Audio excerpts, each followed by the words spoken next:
Jember 1 TV dimanapun Anda berada, bagaimana kabar Anda? Banyak sekali peristiwa yang terjadi di Jember sejak sepekan dan tim redaksi kami telah menghimpunnya dalam Tajam Sepekan. Saya Primer Fantari, berikut Tajam Sepekan selengkapnya.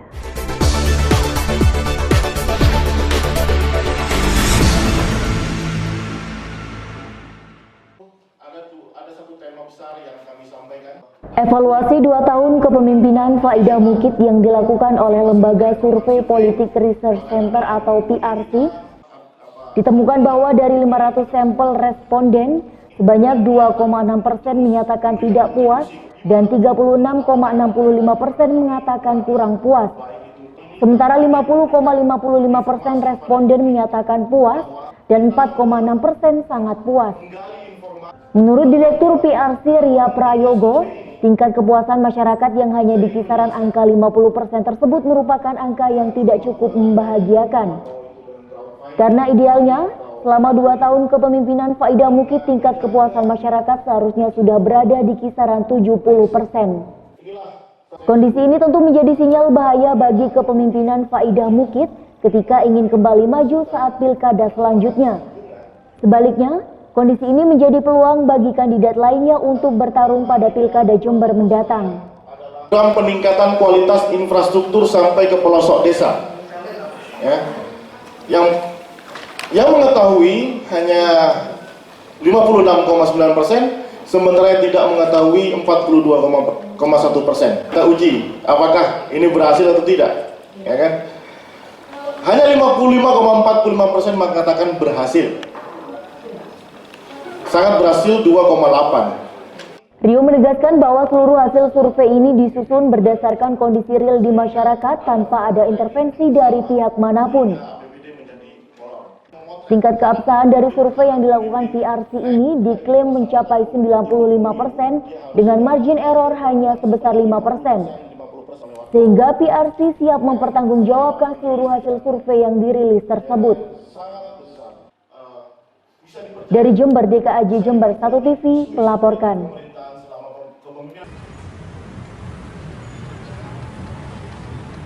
Jumlah PNS di Pemkab Jember kurang lebih sebesar 15.000 orang. Namun berdasarkan sampling yang disurvei oleh Lembaga Survei Politika Research Center atau PRC, sebanyak 63% menyatakan kurang puas terhadap kinerja Faidah Mukid. Sementara yang menyatakan puas hanya sebesar 37% saja. Kondisi ini jelas sangat mengkhawatirkan dan menjadi pekerjaan rumah berat bagi pemerintahan Faidah Mukid. Karena Faidah Mukid dinilai akan sulit merealisasikan 22 janji kerjanya jika konsolidasi di internal Pemkab Jember sendiri masih belum tuntas. Oleh sebab itu, Direktur Lembaga Survei PRC Rio Prayogo mengatakan, duet Faidah Mukid harus sesegera mungkin mengkonsolidasikan internalnya serta menjalin keharmonisan dengan stakeholder yang ada, agar seluruh program kerjanya bisa direalisasikan di sisa waktu pemerintahannya. Selain PNS, unsur masyarakat yang menyatakan tidak puas terhadap Faidah Mukid berdasarkan profesi ialah guru sekolah sebesar 46%, pegawai BUMN 66,7%, jasa transportasi 50%, dan pensiunan 58%. Sementara yang menyatakan puas yakni profesi wira swasta sebesar 59%, nelayan 100%, dan jasa pariwisata 100%. Pedesaan, ya kan, dengan adanya, saya tidak tahu nanti ini apakah yang membangun infrastruktur di desa itu murni dari APBD atau bantuan dari kepala desa yang dapat insentif dana itu. Ya kan, masyarakat responden itu tidak akan pernah bisa tahu atau membedakan. Ini yang penting pemerintah saja, ya kan. Nah, itu persepsi masyarakat. Persepsi elit bisa berbeda. Makanya ruang ini kita jadikan diskusi nanti seperti apa. Jangan-jangan misalnya dari yang merasa berhasil ini sebagian besarnya itu karena dana desa misalnya seperti itu ya. Jadi penggunaan dana desa itu untuk untuk pembangunan infrastruktur jalan dan lain-lain. Cuman sayangnya kami kemarin agak luput tidak menanyakan soal itu, dana desa. Dari Jember, DKAJ Jember 1 TV melaporkan. Jalan semak Banjir bandang di Desa Karangbayat, Kecamatan Sumber Baru, Jember ini sempat diabadikan melalui video amatir oleh warga sekitar. Luapan sungai ini terjadi akibat tingginya curah hujan yang terjadi beberapa jam sebelumnya.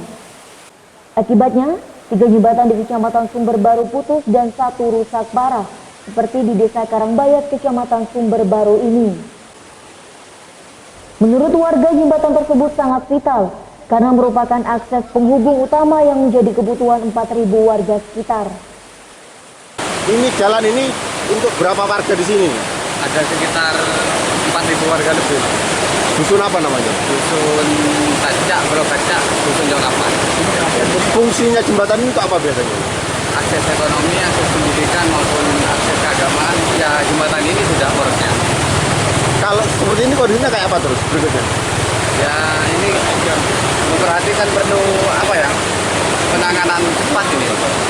Sementara kegiatan warga gimana? Kegiatan warga ditunda pakai motor karena akses terdampaknya masih belum bisa masuk. Di hulu sungai Desa Karangbayat ini, luapan air sungai juga merusak puluhan hektar kebun rakyat dan memutuskan jembatan lain. Akibatnya, petani tidak bisa lagi membawa pulang komoditas yang mereka tanam. Pertama kita syukuri ini tidak ada korban jiwa. Bahkan kalau dibanding dengan yang lalu ada ternak kambing yang hilang, ini juga nggak ada. Akan tetapi material jembatan putus, bahkan ada 3 jembatan. Kerugian ada kandang kambing hanyut, tapi untung kambingnya diselamatkan. Kemudian ada bagian ada dapur, 3 rumah, dapurnya ya, dapurnya saja. Dari Jember, Yudis Adi, Jember 1 TV melaporkan. Bertempat di Aula PB Sudirman, Jember, pelantikan dihadiri langsung oleh Bupati, Wakil Bupati, Forkopimda, serta jajaran PNS di Pemkab Jember.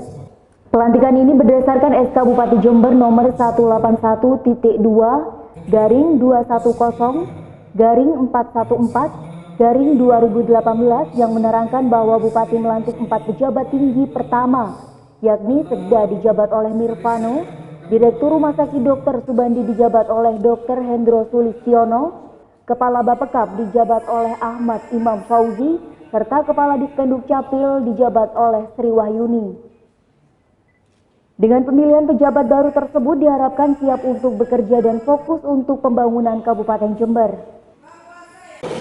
Alhamdulillah untuk kesekian kalinya setelah belasan pejabat dilantik melalui open bidding, kali ini ditambah dengan 4 pejabat hasil open bidding yang tahap ketiga, termasuk akhirnya kita bisa memilih sekda definitif dan juga setelah mendapat persetujuan dari Gubernur Jawa Timur dan pejabat kepala dinas pendudukan dan catatan sipil yang telah pula mendapat persetujuan dari Menteri Dalam Negeri serta Direktur Rumah Sakit Daerah Dr. Subandi yang sejatinya tidak perlu melalui open bidding, tetapi kami memilih jalur tersebut agar mendapatkan yang terbaik dan juga mendapatkan kandidat-kandidat untuk mengelola manajemen beberapa rumah sakit yang lainnya dan 1 orang pejabat definitif kepala Bapeda. Ikhtiar ini adalah ikhtiar yang sebaik-baiknya tanpa intervensi dari kepala daerah karena open bidding ini dengan tim panselnya yang dipimpin oleh Seditjen Oda dan juga para akademisi dan para praktisi dari luar Pemkab Jember, dari BKN dan dari BKD Provinsi, dan kita mendapatkan yang 3 terbaik dan atas ikhtiar dan segala upaya akhirnya kita pilih yang terbaik. Hari ini kita lantik 4 pejabat tersebut. Dari Aula Pemkab, Yudis Adi, Jember 1 TV melaporkan. Ada satu tema besar yang kami sampaikan. Saat menghadiri acara rilis survei Politika Research Center atau PRC di salah satu hotel di Jember, akademisi Universitas Jember yang juga merupakan pakar komunikasi Muhammad Iqbal mengatakan bahwa kondisi Jember saat ini memang perlu banyak dilakukan pembenahan, khususnya antara Bupati dan juga DPRD. Karena dinilai tidak ada keluasan antara keduanya. Namun Iqbal juga menilai bahwa branding tegak lurus bisa menjadi penyebab kakunya komunikasi karena bisa jadi komunikasi luwes dianggap sebagai kesalahan oleh Bupati. Dengan menjaga Menurutnya, jika Bupati masih enggan untuk melakukan komunikasi, seharusnya ada orang kepercayaan yang bisa melakukan hal tersebut sampai menemukan titik temu. Hal ini dinilai sangat penting agar masyarakat tidak menjadi korban kembali di tahun 2018. Harus bermuhasabah untuk kemudian kira-kira kenapa ya kok 22 janji ini yang terrealisasi baru menurut survei 16 begitu ya, dan itu pun juga tidak terlalu memuaskan dan saya terus direcokin saja sama Dewan misalnya, kira-kira seperti itu. Cobalah kata Kang Ebit, bercermin dan banyaklah bercermin gitu. Satu, Dewan pun juga bercermin, media pun juga bercermin, masyarakat dan kita, saya pun akademisi juga bercermin, semua sama-sama bercermin. Dari Jember, DKAJ Jember 1 TV melaporkan.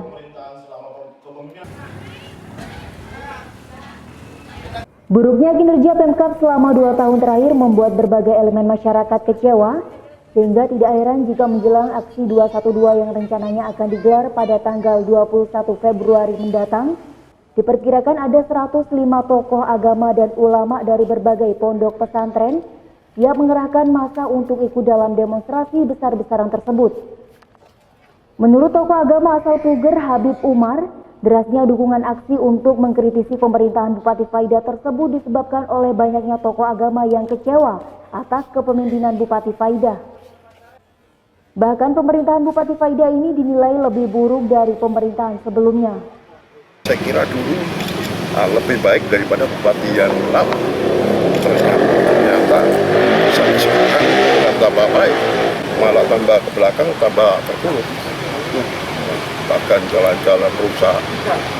Cuman elemen masyarakat, bahkan para kiai, bahkan ulama, semua tokoh banyak kecewa. Dia menantikan 212, dia mengingatkan kesombongannya dia. Pondok pesantren semua sudah bergabung kepada kita, baik itu langgaran, baik itu yang besar. Dari Jember, DKAJ Jember 1 TV melaporkan.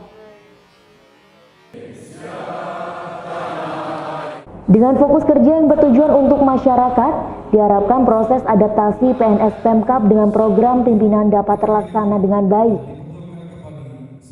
Ditambah lagi dengan era tegak lurus seperti saat ini, penilaian terhadap PNS dilihat dari kinerja di lapangan, sehingga bisa mampu bekerja dengan baik akan mendapatkan reward yang baik, dan sebaliknya, bila kinerja dinilai buruk tentunya akan mendapatkan punishment atau hukuman.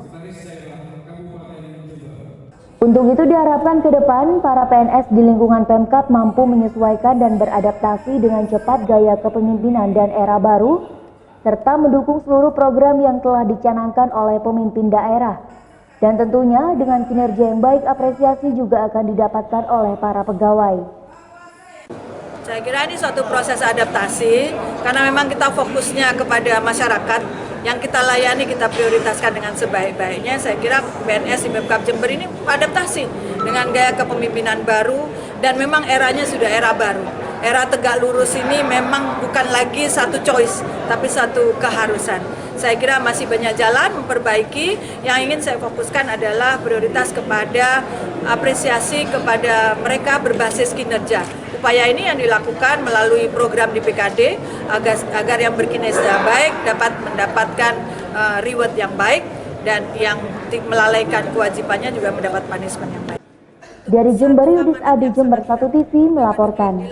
Lalu kita tidak evaluasi. Besarnya dana pembangunan yang gagal direalisasikan pada tahun 2016 oleh Pemkab Jember dan lambannya penetapan dan realisasi APBD 2017 diyakini menjadi salah satu penyebab utama rendahnya kepuasan masyarakat Jember. Sehingga tidak heran jika hasil survei yang dirilis oleh Politika Research Center atau PRC kemarin menunjukkan bahwa kepuasan masyarakat Jember terhadap kinerja Faida Mukit hanya 50%. Hal tersebut disampaikan oleh Wakil Ketua DPRD Jember Ayub Junaidi. Padahal menurutnya 22 janji kerja Bupati Faida sudah sangat bagus dan sangat mewakili kebutuhan masyarakat saat ini. DPRD pun tidak pernah mencoret kebijakan yang ada di dalam janji tersebut, namun justru realisasinya yang cukup bermasalah. Ayub yakin kepuasan masyarakat terhadap Faida Mukit bisa tinggi hingga lebih dari 70% apabila mereka berhasil merealisasikan anggaran secara optimal. Karena kita sudah membuka ruang komunikasi pada bupati. Gitu.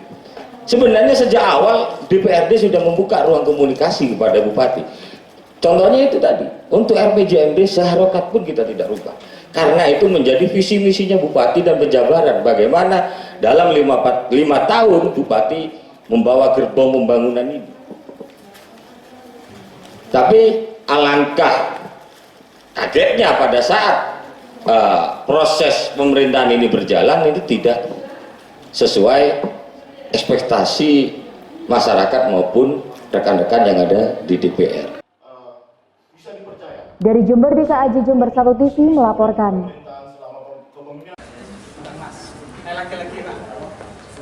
Komisioner Panwaslu Jember mengingatkan para politik di Jember agar tertib administrasi, seperti data kepengurusan, status kantor, kuota pengurus perempuan, serta data keanggotaan. Mengingat pentingnya data administrasi ini, diharapkan partai politik yang telah lolos tersebut bisa berkoordinasi dengan Panwaslu Kabupaten, sehingga persoalan tersebut dapat tertangani dengan cepat dan tepat waktu. Dan tak hanya hal tersebut, Panwaslu juga mengingatkan tentang keterwakilan perempuan sebesar 30% dalam pencalonan legislatif di setiap parpol harus bisa terpenuhi sesuai undang-undang yang berlaku. Verfak ini kami rasa untuk semua parpol sudah mempersiapkan dengan sangat bagus, tetapi kembali lagi di Sipol. Di Sipolnya? Iya, di Sipol. Jadi di penginputan Sipol ini ada beberapa hal yang tidak sesuai dengan kondisi di parpol. Salah satunya yaitu keterwakilan perempuan, itu yang sangat kentara sekali. Ada beberapa parpol yang di situ tertulis 0. Tidak ada keterwakilan perempuan, tetapi ketika dicek di SK dan ketika dihadirkan pun ada keterwakilan perempuan. Jadi kesalahannya hanya di penginputan Sipol. Untuk itu ketika kami tadi malam menyampaikan hal ini kepada KPU, artinya ini sebenarnya tidak memenuhi, tidak mengurangi status untuk memenuhi syarat tersebut. Karena pada dasarnya sesuai kehadiran dan sesuai SK pun ini sudah sesuai keterwakilan perempuannya, seperti itu. Hanya di input Sipolnya saja. Dari Jember, Yudis Adi Jember 1 TV melaporkan.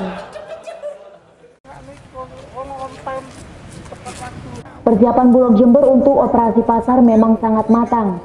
Hal ini terbukti sampai saat ini harga beras di Jember relatif stabil tanpa ada kenaikan yang signifikan. Menurut Wakil Kepala Bulog Dwiana Puspitasari, pada tahun 2017 lalu memang Bulog menyiapkan 3.400 ton beras untuk operasi pasar. Namun untuk tahun 2018, Bulog masih akan menggunakan jumlah yang sama kecuali ada permintaan lebih. Beras tersebut akan didistribusikan langsung kepada masyarakat dan lembaga-lembaga yang sudah bekerja sama dengan Bulog. Hal itu dinilai efektif untuk menekan harga beras yang cenderung mengalami kenaikan saat momen tertentu. Selain itu, masyarakat juga bisa membeli beras kualitas medium dengan harga yang terjangkau. 3.400 ton, kurang lebih 3.400 ton. Sejember ya? Sejember. Untuk berapa distributor? Untuk kurang lebih sekitar 12 distributor. Jauh ini kalau melihat efektivitas dari hasil kajian Bulog sendiri, seperti apa harga di lapangan? Jadi gini ya, itu kan harga beras saat sekarang itu memang sangat tinggi. Dengan adanya OPEC, harapan kami itu kan bisa menstabilkan, bisa masyarakat bisa mendapatkan beras kualitas medium dengan mudah. Dari Jember, DKAJ Jember 1 TV melaporkan.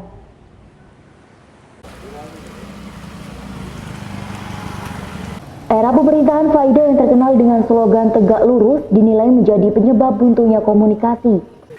Hal ini diungkapkan pakar komunikasi politik Muhammad Iqbal.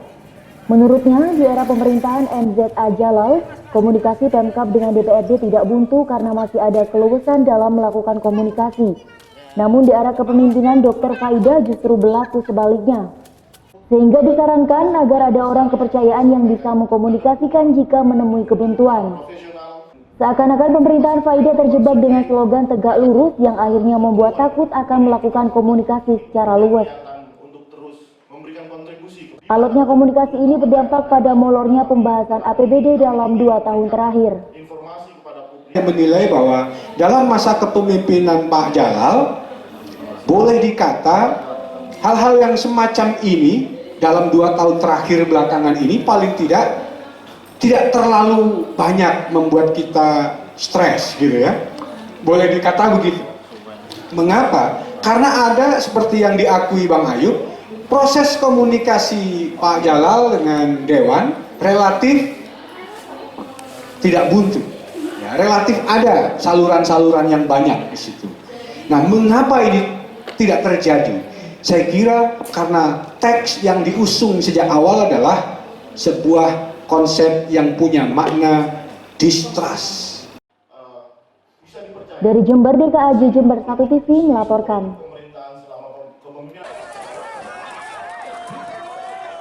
Pasukan pengendali massa Polres Jember menghadang rombongan ribuan pengunjuk rasa yang berusaha masuk ke Pemkab Jember. Namun pengunjuk rasa berusaha menerobos barikade polisi. Alhasil kericuhan pun terjadi. Polisi segera mengamankan sejumlah pengunjuk rasa yang menjadi provokator aksi. Polisi terpaksa mengambil tindakan tegas dengan menurunkan pasukan reaksi cepat dengan menggunakan kendaraan roda 2. Kericuhan tersebut hanyalah serangkaian simulasi pengamanan jelang pemilihan Gubernur Jawa Timur mendatang. Simulasi ini sengaja digelar untuk melatih kesiapsiagaan anggota kepolisian di lapangan untuk menangani kericuhan saat Pilgub Jawa Timur. Melakukan simulasi gladi Sisbang Kota berkaitan dengan Pilkada Gubernur Jawa Timur tahun 2018, di mana kita memeragakan simulasi untuk situasi terburuk di setiap tahapan, dari mulai pergeseran dari pendistribusian logistik, dari mulai kantor KPU menuju ke PPK, kemudian dari PPK menuju ke TPS. Dalam acara ini turut hadir Danyon 509 Jember, Ketua DPRD dan Komisioner KPU Jember. Dari Jember, Yudis Adi Jember 1 TV melaporkan. Usai sudah saya menemani Anda dalam Tajam Sepekan edisi hari ini. Anda dapat menyimak informasi tadi di website kami di www.jember1tv.co.id atau Anda dapat mengunduh aplikasi Jember 1 TV melalui Play Store. Saya Prima Ervantari bersama kerabat kerja yang bertugas mengundur diri dari hadapan Anda. Terima kasih atas kebersamaannya, sampai jumpa dan salam 1 TV.